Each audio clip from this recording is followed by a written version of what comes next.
মেঘের রাজ্য, ঝর্ণার দেশ, আর একদম স্বপ্নের মতো একটা জায়গা মেঘালয়। তুমি কি জানো ভারতের সবচেয়ে সুন্দর ওয়াটারফল, ক্রিস্টাল ক্লিয়ার নদী আর লিভিং রুট ব্রিজ সব একসাথে পাওয়া যায় এখানেই। এই ভিডিওতে আমি তোমাদের শুধু জায়গা দেখাবো না, আমি তোমাদের দেব কমপ্লিট 10 দিনের আইটিনারি, যেখানে কভার হবে খাসি হিলস, জয়ন্তিয়া হিলস আর গারো হিলস, সাথে hidden waterfalls, caves, offbeat places, সব কিছু। সো তুমি যদি মেঘালয় ট্রিপ প্ল্যান করছো, এই ভিডিওটা শেষ পর্যন্ত দেখো, কারণ এই ভিডিও তোমার পুরো ট্রিপ প্ল্যান রেডি করে দেবে। কলকাতা থেকে গুয়াহাটি যাওয়ার 3টে অপশন রয়েছে। অপশন 1, ফ্লাইটে করে কলকাতা এয়ারপোর্ট থেকে বাগডোগরা এয়ারপোর্টের ফ্লাইট আপনারা পেয়ে যাবেন। সময় লাগবে 1.5 ঘন্টা আর খরচ পড়বে 3,000 থেকে 7,000-এর মধ্যে। অপশন 2, ট্রেন হচ্ছে সবথেকে বেস্ট আর অ্যাফোর্ডেবল অপশন, আর ট্রেনে করে পার হেড 1400 টাকা করে ভাড়া লাগবে আর সময় লাগবে 18 ঘন্টা থেকে 20 ঘন্টার মধ্যে। অপশন 3, বাস হচ্ছে আপনারা স্প্ল্যানেড থেকে বাস পেয়ে যাবেন গুয়াহাটির, কিন্তু এই অপশনটা আমি সাজেস্ট করব না, কারণ এখানে বাসে করে অনেক বেশি সময় লেগে যাবে গুয়াহাটি পৌঁছাতে আর খরচাও অনেক বেশি হয়ে যায়। গুয়াহাটি পৌঁছানোর পর আমরা আমাদের জার্নি স্টার্ট করব গারো হিলস থেকে, তারপরে আমরা যাব খাসি হিলস এবং সবথেকে লাস্টে যাব জয়ন্তিয়া হিলস। গুয়াহাটি পৌঁছানোর পর আমরা আমাদের জার্নি স্টার্ট করব প্রথমে গারো হিলস থেকে, তারপরে যাব খাসি হিলস এবং সর্বশেষে আমরা যাব জয়ন্তিয়া হিলস। তো গারো হিলসের সবথেকে ফেমাস যে জায়গাটা আছে সেটা হচ্ছে ওয়ারিছোড়া যাওয়ার জন্য আমাদের সবথেকে আগে গুয়াহাটি থেকে এমাংগ্রে ভিলেজ পর্যন্ত যেতে হবে।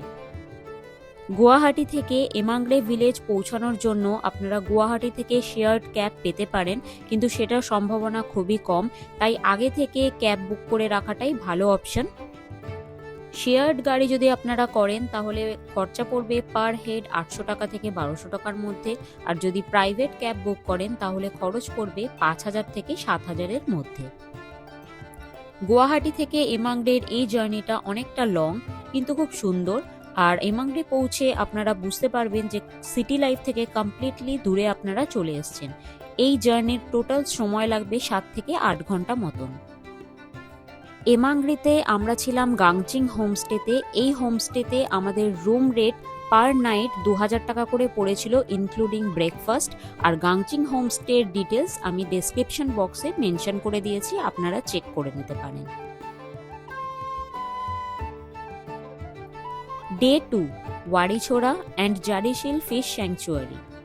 মেঘালয়ার হিডেন প্যারাডাইস হলো এই ওয়ারিছোড়া, আর এখানে পৌঁছানোর জন্য আপনাদের দরকার পড়বে 4x4 ভেহিকেলের। তো এই ভেহিকেলগুলো এখানে যেখানে আপনারা থাকবেন যেই হোমস্টেতে, সেখান থেকে কথা বলে আপনারা আগে থেকে বুক করে নিতে পারবেন। এই জিপগুলোর ভাড়া টোটাল 4,000 টাকা করে হয়, আর আপনারা যদি 4 জন বা 6 জন থাকেন তাহলে টাকার পরিমাণটা অনেকটা কমে যায় পার হেড।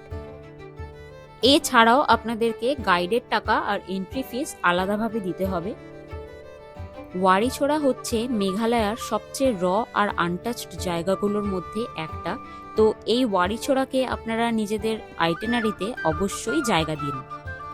ওয়ারিছোড়া থেকে ফিরে এসে হোমস্টেতে লাঞ্চ সেরে নিয়ে সোজা বেরিয়ে পড়ুন জাডিশিল ফিশ স্যাংচুয়ারির দিকে। এমাংগ্রে ভিলেজ থেকে প্রায় 10 কিলোমিটার দূরে রয়েছে এই ফিশ স্যাংচুয়ারিটা। এই ফিশ স্যাংচুয়ারির স্পেশালিটি হলো এটা কিন্তু একদমই কৃত্রিম উপায়ে তৈরি না, পুরোপুরি ন্যাচারাল। আর এখানে রয়েছে একদম ক্রিস্টাল ক্লিয়ার ওয়াটার, আর তার মধ্যেই আপনারা দেখতে পাবেন প্রচুর মাছ। এখানে আসার আগে অনেকেই এখানে মুড়ি নিয়ে আসেন মাছেদের দেওয়ার জন্য, তো এই জায়গায় আপনাদের খুবই ভালো লাগবে আর এই জায়গাটা একদমই মিস করবেন না। Day 3, Emangre to Shillong via Siju cave and Narkama cave. Day 3-তে খুব সকালে বেরিয়ে পড়ুন এমাংগ্রে থেকে শিলং যাওয়ার জন্য, আর মাঝখানে কভার করে নিন সিজু কেভ অ্যান্ড নারকামা কেভ। এমাংগ্রে থেকে শিলংয়ের এই জার্নিটা অনেকটা লং, প্রায় 8 থেকে 9 ঘন্টা মতন সময় লেগে যায়। তাই আমি সাজেস্ট করব আপনারা সিজু কেভ অর নারকামা কেভ এই দুটোর মধ্যে যে কোনো একটা কেভে গিয়ে এক্সপ্লোর করে নিন, কারণ দুটো যদি এক্সপ্লোর করতে যান তাহলে শিলং পৌঁছাতে অনেক রাত হয়ে যাবে। আমরা চুজ করেছিলাম সিজু কেভ, আর এই কেভটা ব্যাট কেভ নামেও পরিচিত। এখানে অসংখ্য বাদুড় আপনারা দেখতে পাবেন, আর তার সাথে এখানে লাইমস্টোনও আপনারা দেখতে পাবেন। আর এই কেভটা একদম ন্যাচারাল ফরমেশনস। কেভ এক্সপ্লোর করে আপনারা সোজা লং ড্রাইভ করে পৌঁছে যান শিলংয়ে। আর মাঝ রাস্তায় একটা জায়গা পড়ে, সেটা হচ্ছে মারখাম ভ্যালি। এই ভ্যালিটা আপনারা যদি চান তাহলে এক্সপ্লোর করে নিতে পারেন, খুব সুন্দর একটি জায়গা। আমরা যখন গেছিলাম তখন মারখাম ভ্যালিতে রাস্তার কাজ হচ্ছিল রোড কনস্ট্রাকশনের, তাই জন্য আমরা মারখাম ভ্যালি পর্যন্ত পৌঁছাতে পারিনি। তো আপনারা আপনাদের ট্রাভেল লিস্টে অবশ্যই মারখাম ভ্যালিকে রাখতে পারেন। সন্ধে 7টার মধ্যে আপনারা শিলং পৌঁছে যাবেন, আর শিলং পৌঁছে শিলংয়ের হোটেলে আপনারা রেস্টও নিতে পারেন, বা আপনারা শিলং মার্কেটও এক্সপ্লোর করতে পারেন। শিলংয়ে যেই হোটেলে আমরা ছিলাম সেখানকার ডিটেলস আমি ডেসক্রিপশন বক্সে দিয়ে দিয়েছি। Day 4 Shillong to Cherrapunji. আজকে আপনারা সকালবেলা শিলং থেকে বেরিয়ে সোজা চলে যান চেরাপুঞ্জি, আর মাঝখানে এক্সপ্লোর করে নিন অনেকগুলো ওয়াটারফলস। শিলং থেকে চেরাপুঞ্জি পৌঁছাতে বেশিক্ষণ সময় লাগে না, মোটামুটি 2.5 ঘন্টা থেকে 3 ঘন্টার মধ্যে আপনারা চেরাপুঞ্জি পৌঁছে যাবেন। আর মাঝ রাস্তায় পড়বে এলিফ্যান্ট ওয়াটারফল। এলিফ্যান্ট ওয়াটারফল একটা 3 লেয়ার্ড ওয়াটারফল, আর এই ওয়াটারফলটা খুব ফেমাস ট্যুরিস্টদের মাঝখানে। তো আপনারা অবশ্যই এই ওয়াটারফলকে এক্সপ্লোর করে নিন, তারপরে সোজা বেরিয়ে যান চেরাপুঞ্জিতে। চেরাপুঞ্জিতে সব থেকে ফেমাস যে ওয়াটারফলটা আছে সেটা হচ্ছে ওয়াই সেডং। তো ওয়াই সেডং ওয়াটারফলটাও একটা 3 লেয়ার্ড ওয়াটারফল, আর এটা খুবই সুন্দর। মানে আপনারা চোখে যদি না দেখেন তাহলে বিশ্বাস করতে পারবেন না, জল একদম কাঁচের মতন ক্লিয়ার।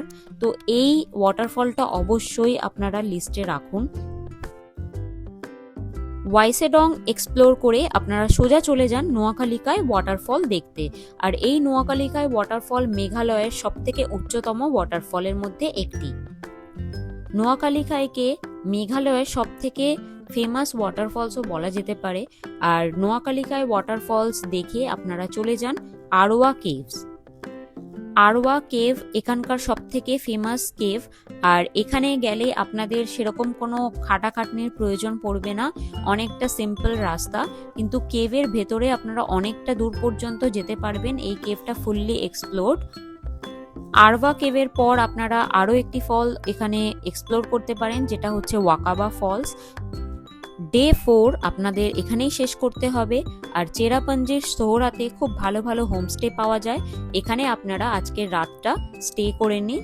আর আমাদের যে হোমস্টেটা ছিল তার ডিটেলস আমি ডেসক্রিপশন বক্সে মেনশন করে দিয়েছি। Day 5 Cherrapunji to Shnongpdeng. Day 5-এ আপনারা একদম সকালবেলা বেরিয়ে সোজা চলে যান এখানকার হিডেন ওয়াটারফল পোংলেয়ার ওয়াটারফল। তো এই ওয়াটারফল আপনাদের কিছুটা ট্রেক করে যেতে হবে, প্রায় 2 থেকে 3 ঘন্টা সময় লাগবে এই ওয়াটারফলে ট্রেক করে ঘুরে সবকিছু এক্সপ্লোর করতে। আর এখানে আপনাদের সকালবেলা একদম ভোরবেলা বেরিয়ে পড়লে খুব সুবিধা হবে। পুংলেয়ার ওয়াটারফলের একদম পাশেই রয়েছে গার্ডেন অফ কেভস, তো এখানে অবশ্যই আপনাদের ভিজিট করা দরকার। এই জায়গাটা এক্সপ্লোর করতে মোটামুটি 1 ঘন্টা মতন সময় লাগবে। আর গার্ডেন অফ কেভস এক্সপ্লোর করার পরেই একদম সময় অপচয় না করে বেরিয়ে পড়ুন স্নোপেডং এর দিকে।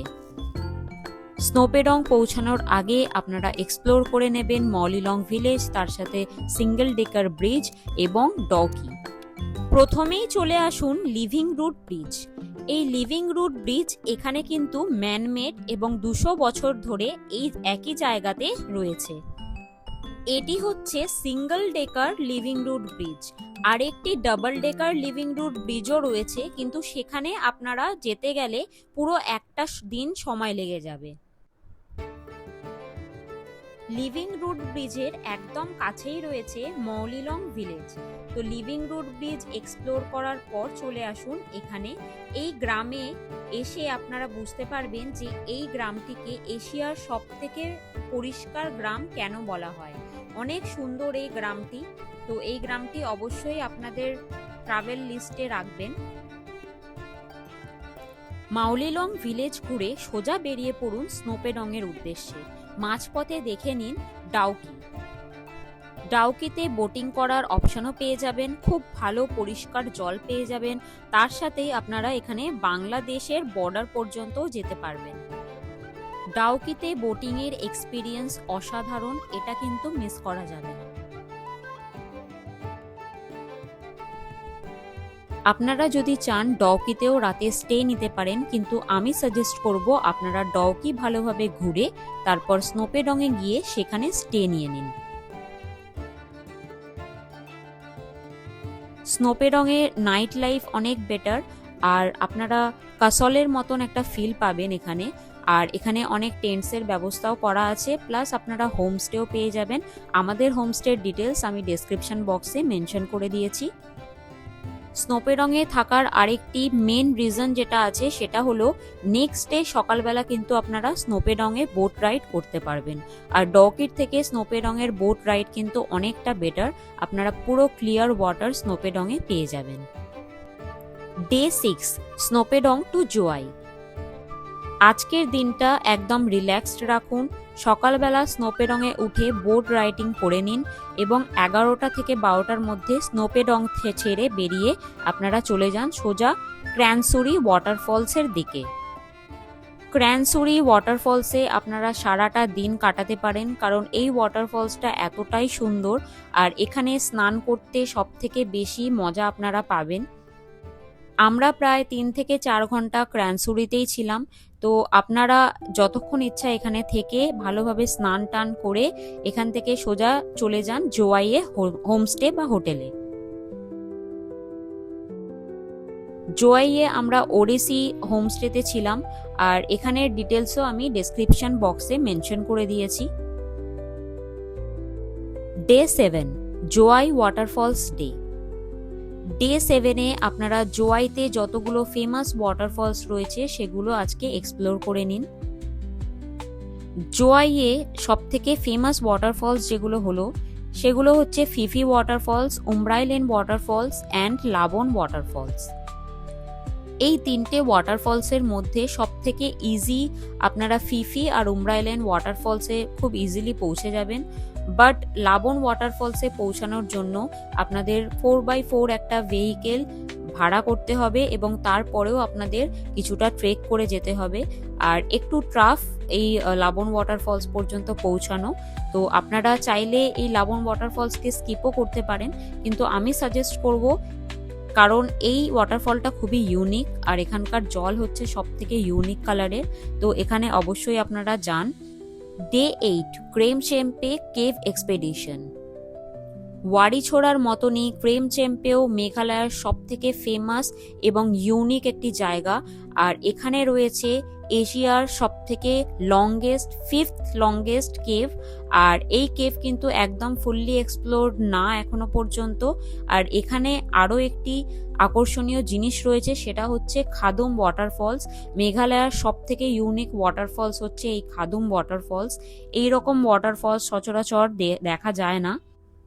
ক্রেমচেম্পে আসার জন্য আপনাদের পুনরায় 4x4 ভেহিকেল ভাড়া নিতে হবে, কারণ এখানে পার্সোনাল গাড়ি বা অন্য কোনো ক্যাব একদমই আসা যায় না। ক্রেমচেম্পে যাওয়ার জন্য 4x4 ভেহিকেলের ভাড়া পার গাড়িতে 4000 টাকা করে পড়বে। তো আপনারা যদি 6 জন বা 4 জন থাকেন তাহলে অনেক ভাড়াটা কমে যাবে, এবং তাছাড়াও ভেতরে রয়েছে বাম্বু র্যাফটিং আর প্লাস গাইড, সবকিছু মিলিয়ে আপনাদের 1000 টাকা করে পার হেড এরকম খরচা হবে। ডে 8-এ ক্রেমচেম্পে প্লাস খাদুম ফলস এই দুটো মিলিয়ে আপনাদের সারাটা দিন চলে যাবে। Day 9 return Jowai to Guwahati. Day 9 হচ্ছে রিটার্নের দিন, আর এখানে আপনারা সকালবেলা হোমস্টে বা হোটেল থেকে চেক আউট করে সোজা চলে আসুন গুয়াহাটিতে, এবং মাঝপথে পড়বে উমিয়াম লেক, সেটাও আপনারা এক্সপ্লোর করে নিতে পারেন। ডে 9-এই কিন্তু আপনারা রিটার্ন টিকিট আগে থেকে কেটে রাখবেন, তো গুয়াহাটি থেকে কলকাতার যে ট্রেন টিকিটটা সেটা ডে 9-এরই হবে। Total budget breakdown per person.